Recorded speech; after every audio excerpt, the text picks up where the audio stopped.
आतून धगधगत राहिलेली, पण आतून धगधगत राहिलेली.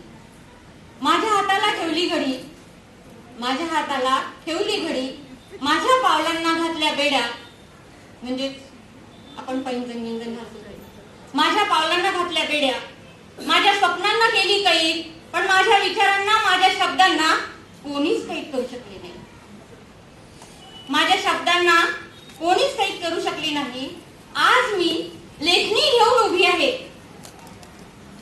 आज साहित्य संमेलन आहे. साहित्य संमेलनात मी सांगण्याचा प्रयत्न करते. आज मी लेखणी घेऊन उभी आहे, आक्रोशाला आवाज देण्यासाठी आणि स्वप्नांना दिशा देण्यासाठी. आक्रोशाला आवाज देण्यासाठी आणि स्वप्नांना दिशा देण्यासाठी. मी देहापुरती नाही, मी फक्त देहापुरती नाही, मी वेदना आहे, मी विचार आहे, मी सृजनांची अखंड गंगा आहे, मी सृजनांची अखंड गंगा आहे. माझा मौन आता कवितेत परिवर्तित झालाय.